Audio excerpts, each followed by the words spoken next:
Hey friends, and welcome back to the Midlife Edit. Today, I'm turning the volume all the way up because it's not a midlife crisis, it's a remix. This week, I'm diving into week 2 of the pre-holiday reset series, and the focus this week is one of my favorite things to talk about, movement. But listen, before you shut off your AirPods and roll your eyes and think I'm just talking about going to the gym and workouts, just stay with me because listen, this kind of movement goes way deeper than a fitness plan. It's about motion in every single part of your life, your energy, your habits, your relationships, work, mindset, all of it. So listen, stay with me. Just a few minutes. We're going to talk all about it. And you know what I love about a remix? A remix doesn't throw away the original, it builds on it, right? So think about a song. Think about how the original song and it's a beautiful song and it keeps the hook and the lyrics are all awesome, but you remix it and it keeps all of those good parts that you love, but it adds something new. It adds new energy and it creates something that is even more exciting, right? It takes the pieces worth keeping, it adds some new energy, it creates something that feels more aligned with the right now. And that to me is what midlife is. It's not a crisis, it's your creative control moment. It's like you're saying, I'm not starting over, I'm turning the volume up on what actually matters. And that is the power of movement. It reminds us that we're still alive, still growing, still capable of change. And movement is proof that you're not stuck. Even if you're doing right now all the things that you feel like you're stuck in and you feel like all you're doing is shifting your mindset or taking one small step forward, that means that you're not stuck. So for me, movement has always been physical, right? But let's talk about my remix. A few years ago, I was at my, I want to say heaviest because that's true, but my most unhealthy. I was overweight. I couldn't walk up the stairs without being out of breath. I was tired all the time. I didn't feel good. I didn't have confidence because I didn't feel like I looked good. I was just miserable. So I decided to remix and take charge of my life and take my health back and lose weight and start with the gym and my eating habits and become a healthier, happier version of myself, right? I was a person who started to thrive on structure. Things like hitting my macros and chasing that number on the scales and kettlebells and CrossFit until recently my body just said, nope, not doing that anymore. So over the last few months, and I've talked about this, my stomach was just unpredictable. I've had issues for probably like a year and a half now, honestly. And I would do all the things that I thought I was supposed to do. I'd eat clean, I'd lift heavy, but I was still miserable. I was bloated. I didn't have any energy. I just felt blah. And it took me a while to realize, honestly, with a lot of help from my doctors, that my body wasn't betraying me. It was begging me to listen to it. So I did. And I started to slow down and I swapped some intensity for intention. And I took what I was eating because I thought I was eating the right way and I switched it to eating a different way. And so then I learned to celebrate smaller, slower kinds of movement, which was really hard, right? Because I went from just strength training and intensity and working out every single day and just busting my ass to the point of exertion. And I had to slow down. Walking, mobility work, stretching, dancing in the kitchen, journaling, things like that. And guess what? That's when I started to feel strong again. Not just physically, but emotionally. I felt like I had control of myself again. And that's what movement does. It doesn't just change your body, it shifts your energy and it clears some space for that next chapter. And when we talk about movement, let's be real, sometimes the hardest moves aren't the ones that make us sweat. Sometimes movement looks like walking away, walking out of a relationship that no longer sees you, walking away from a job that drains you, walking out of a world that keeps asking you to be smaller. That's movement too, you guys, and it's often the most powerful kind of movement. When we stay in places that no longer fit us, whether that's a lifestyle or a habit or a belief, our energy gets stuck. We get heavy and we lose our rhythm. But that 1 second, that second that you take that step, just a small little step, even if it's shaky or an uncertain step towards what feels right, that right there, my friends, is when everything starts to shift. That's when your remix begins. Movement is momentum, and momentum is freedom. And it's how you go from feeling stuck to feeling unstoppable, just one little brave decision at a time. I will tell you the best part about midlife for me is I am starting to live unapologetically me. I am myself. I feel more myself now than I ever have in my entire life. I feel like I can stand up for what I believe in. I feel confident. I feel strong mentally and physically. I feel unstoppable. And movement did that for me. Now, listen, I am still a work in progress. I am not saying I'm perfect. There are days where I still look in the mirror and I say terrible things to myself. And there are days where I still make myself smaller when I feel like other people think that their idea is better.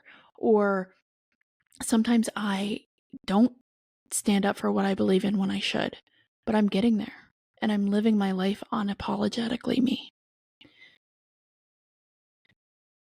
And I was going to use this episode today to launch something that I've been working on because, I worked on the pre-holiday reset, and I was like, okay, well, why don't we do some kind of awesome merch line to go with it? And I thought, okay, let's do the Remix Era collection. And listen, you can still grab it if you'd like. The pieces are live on the midlifeeditco.com. They're under the shop tab or midlifeeditco.com/shop, and they'll always represent self-expression and growth. But this week, something in me felt called to do more. I couldn't stop.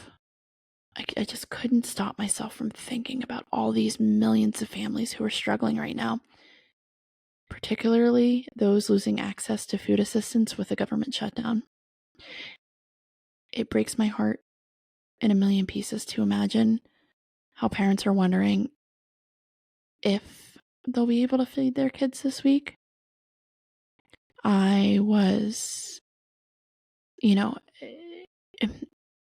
you can believe what you want to believe, but at the end of the day, we're all human, and humans deserve food. We deserve to not go hungry. And if it wasn't for benefits like this, I don't know where I would have been in my life.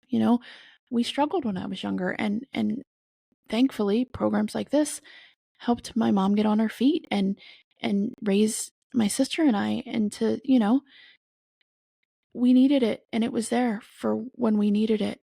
And right now I think about that single mom who is trying to raise 2 kids on her own because her husband was an alcoholic who left with her, left them with nothing. Or that single dad whose wife passed away and he had to stop his regular everyday job because he couldn't afford daycare for his children, and now he can't afford to feed them. You know all of the stories. These are our friends, they're our neighbors, they're our coworkers, there are people out there. And so I decided to take action and to move in a way that matters. So that's where the Feed the People tour comes in. And it's just it's simple. It's a simple drop, but it's deeply personal. And 100% of the profits from every shirt and sweatshirt will go directly to Feeding America to help families who need it the most. Because movement isn't always about us. Sometimes it's about what we can do for others. And I felt like I talk all the time about how much I love this platform and how much I love the fact that I get to talk to people about midlife and changes and mental health and struggles. And I feel like if I'm going to use my platform for everything, for anything, if I have a small platform even, and if I'm not using it for good, then what the hell am I doing? So I should be using it for this, to turn midlife power into purpose, to take the energy that I found in my comeback and pay it forward. So please, you can shop the Feed the People tour drop right now at the midlifeeditco.com. I'll link it in the show notes. Again, 100% of the profits from every shirt and sweatshirt will go directly to Feeding America. This is not about making money for me. It's about feeding families. It's about giving to the people who need it, because our food pantries and food banks, they're running out of the essentials and we need to help. It's going to be available through at least the end of the year, and I'll be sharing updates to how much I'm able to give as people are buying and it's coming in. Full transparency, you're going to see it. Please help. So let's move on about the energy of movement, because now I'm all fired up and I have the energy and I'm excited to help other people, and I hope that you are too. But listen, movement in every form is energy. And when you move, you shift something inside you. If you've ever been in a rut and you decided just to go for a walk, you know exactly what I mean. That fresh air, that being one with nature. And that sounds so cheesy, but it's true. And the feet, your feet on the ground, you come back with more clarity and more peace and more of yourself. So that's what I want for you this week. I want you to move your body. I want you to move your energy. And I want you to move out of what's holding you back, to move into something that lights you up. For me this week, something that's lighting me up is trying to help other people who are hungry. Something that lights me up is to be the good, be the change, be the thing that the world needs right now. And again, small but mighty. And you don't have to go fast, but you have to go forward. And movement isn't about perfection. It's about power. It's about reminding yourself, I can do hard things. I can change. I can shift. So here's your challenge this week. Number one, a few challenges. Number one, go sign up for the pre-holiday reset so that you're getting, the emails and you can get onto these pages and you can understand what it is. Again, it's not a challenge. It's free. You can do it on your own time. I just think it would benefit you. Challenge number two, go buy a t-shirt or a sweatshirt from the Feed the Hungry tour. And if you can't, that's fine. 100% I understand. Share it with somebody who you think can. Because those little things that we can do, we're making a change. And your third this week is choose one way to move. That might be moving your body, a walk, a stretch, a dance break, a workout, or it might mean moving your mindset, starting to journal, make a decision that you've been holding off making, set a boundary, take a step that you've been avoiding.